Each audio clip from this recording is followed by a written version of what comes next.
Bienvenue sur Azimut, le podcast de l'orientation. Ambroise. En première année, qu'est-ce que tu as fait ? J'ai fait donc une licence de gestion à la Sorbonne.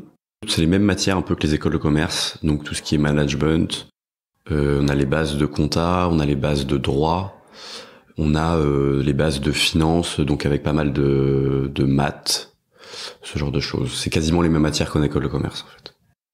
Qu'est-ce qui a le plus changé par rapport à ton rythme du lycée ? L'autonomie. Enfin, la fac publique en tout cas, c'est la jungle, je dirais. Surtout à Paris 1 où on passe, du coup on est les 2 premières années, c'est à Tolbiac. Donc c'est loin, le quartier est pas très fun. Et on est quasi pas encadré. Il y a les TD où on est obligé d'assister. Et encore, c'est 3 absences maximum avant d'avoir 0. Donc on peut déjà rater 2 semaines si on veut. Les amphis, il y a rien d'obligatoire. Il y a aucune notion de je vais essayer d'aller en cours pour être bien vu par le prof d'amphi. Pas du tout. On est 800 dans la promo, donc il sait pas du tout qui on est. Donc je pense que le gros point, c'est l'autonomie. Il faut savoir travailler tout seul. Et le désavantage aussi de la fac par rapport aux écoles de commerce, c'est que les écoles de commerce, on est obligé de faire des stages, qu'on n'est pas encadré pour les stages et les séjours à l'étranger. Donc c'est quelque chose qu'il faut prendre en main tout seul pour être au même niveau entre guillemets que quelqu'un qui est dans une école de commerce post-bac. Faut se dire à la fin de la L1 c'est peut-être un peu tôt, mais au moins à la fin de la L2, je fais un stage de 6 semaines, 2 mois en entreprise. J'essaie de partir, soit de faire ce stage-là à l'étranger, soit de partir en Erasmus avec la fac. Mais c'est une démarche qu'il faut faire soi-même, alors qu'en école de commerce, on est obligé de le faire. Sinon, c'est la même chose, c'est les mêmes matières. Y a pas beaucoup de différence. Est-ce que la deuxième année, elle est aussi autonome et difficile que la première année ? Y a quand même un rythme qui se crée. Ceux qui n'ont pas abandonné, en tout cas en chemin, se calque un peu un rythme de vie entre les cours d'amphi où on va, ceux qu'on choisit, les TD, travailler à la bibliothèque. Comme il y a en école de commerce, c'est les mid-terms, mais à la fac, il y a quand même un contrôle continu. On n'est pas sans contrôle pendant 3 mois non plus. Il y a des contrôles réguliers en TD, donc il y a quand même une obligation de travailler un minimum régulièrement. Après la deuxième année, moi, ça a été pas mal perturbé parce qu'il y a eu les grèves en novembre-décembre, il y a eu les grèves. Et donc à la Sorbonne, comme il y a beaucoup d'élèves qui viennent de loin, les cours étaient annulés. Et après, il y a eu le système en ligne. On est revenu pour les partiels et directement après, il y a eu le Covid. Donc la deuxième année a été spéciale, mais de base, ça se passe un peu mieux, voire beaucoup mieux, parce que on crée un rythme. Ton pire souvenir cette année-là, la première année ? Ça doit être une note, un bon 4-5, c'est pas si fun que ça. Les partiels, il y a des partiels un peu difficiles. Et ton meilleur souvenir ? La semaine de ski. Il y a une semaine de ski qui est organisée à la fac par ça s'appelle pas le BDE du coup, mais c'est l'équivalent un peu d'un BDE à la fac. Et cette semaine de ski, c'est très sympa. C'est en février. Non, c'est en janvier. C'est juste après la semaine de partiel. En janvier, on apprend à connaître les L1, L2, il y a aussi des L3. C'est bonne ambiance, c'est la fin des partiels, donc c'est quand même le premier semestre qui est passé. On n'a pas encore les résultats, donc il n'y a pas encore de mauvaises nouvelles. Non, ça c'était un très bon moment, oui. Est-ce que tu as regretté quelque chose cette année-là ? Pas spécialement. J'étais content de mon choix, entre guillemets. Même s'il y a certaines matières qui m'intéressaient pas forcément, c'est hyper général. Donc quand on sait pas trop ce qu'on veut faire, ce qui est mon cas, c'est quand même une bonne solution. Ça m'aide marketing, management, finance, RH. Il y a tellement de débouchés que comme je savais pas quoi faire, j'étais content de ma solution quand même. Et quand je voyais mes amis en prépa, qui était mon autre option, j'étais content de pas être en prépa.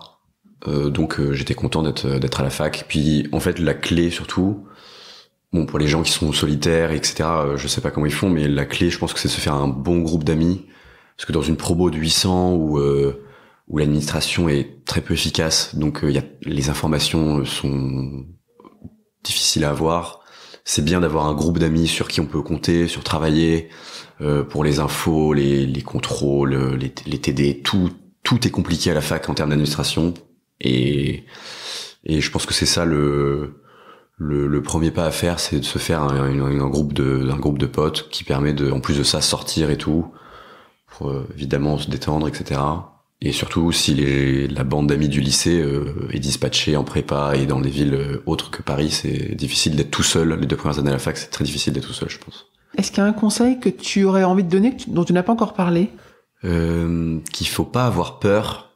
C'est un peu bateau pour l'instant, mais il faut pas du tout avoir peur pas du ridicule, mais au lycée, dans la plupart des lycées, bon, ça dépend des gens, mais la plupart des lycées, il y a une notion de popularité, pote, machin. Si on fait un truc mauvais en classe, il y a 20 personnes qui vont se moquer de nous, etc. Ça dépend des personnes, mais à la fac, tout est remis à zéro. Il y a plus du tout ce cadre de bulle parisienne, etc. C'est l'occasion de se remettre à zéro, c'est l'occasion par exemple pour l'anglais, de remettre à plat, de pas avoir du tout, en fait, c'est l'occasion de pas avoir peur du tout de prendre la parole devant les gens, de, entre guillemets, avoir une nouvelle vie, etc. Au lycée, il y a pas beaucoup d'assos, donc c'est l'occasion de se lancer dans une asso, que ce soit une asso sérieuse, professionnelle, ou une asso un peu moins sérieuse pour faire la fête, mais qui, au final, revient quand même à être sérieuse, parce qu'il y a quand même des gestions de budget. L'asso qui organise les soirées, le trésorier, il gère un budget de 20 000 euros pour une soirée, c'est assez professionnalisant quand même, sur le plan compta, etc. Faut pas avoir peur en fait. Faut se lancer dans tous les projets parce que tout le monde va faire la fac, tout le monde va faire une école de commerce et le but c'est de faire des choses en plus pour se démarquer.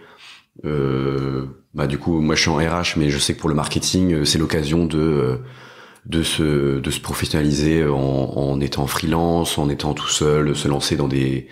Moi, il y en a dans mon amphi, par exemple, qui ont leur propre boîte de photos, leur propre boîte de e-shopping. Bon, maintenant, c'est très à la mode, mais il y a 2-3 ans, c'était encore quelque chose qui était une plus-value énorme, de savoir déjà maîtriser les logiciels de compta, savoir déjà comment fonctionne WordPress, c'est un site c'est un logiciel pour créer des sites.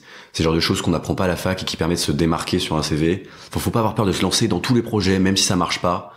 On s'en fiche. C'est juste trop bien d'essayer de mettre en application ce qu'on fait en cours et d'ajouter une plus-value maximum.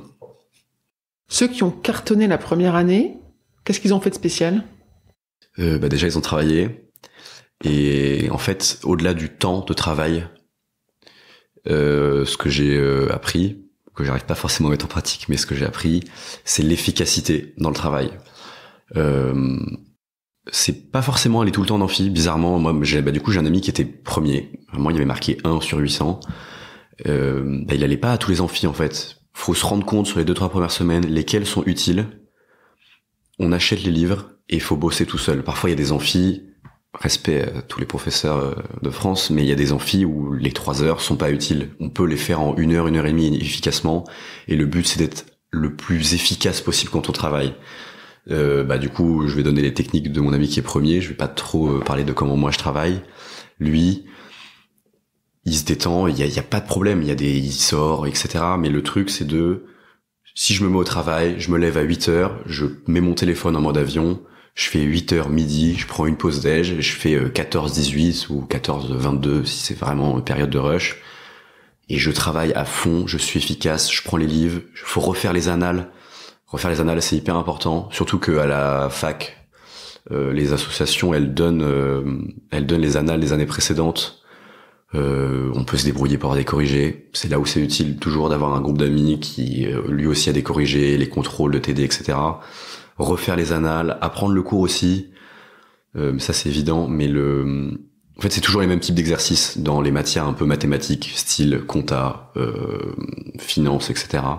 C'est toujours les mêmes styles d'exercices. Faut apprendre des formules entre guillemets, et après c'est pas simple. Je peux pas dire que c'est simple, alors que j'ai peut-être pas eu la moyenne. Mais quand on est efficace dans son travail, faut juste être efficace en fait. Un dernier conseil, un petit mot spécial? Et que la fac c'est sous-coté entre guillemets. On nous en parle pas beaucoup au lycée, mais déjà c'est une question de budget. C'est cool de pas devoir faire un prêt étudiant dès le post-bac, et quitte à en faire un plus tard, autant le garder pour une école après, etc. Et que avec la fac, du coup la fac de gestion c'est très général, hormis médecine, ingé et un métier très littéraire, on peut à peu près tout faire derrière.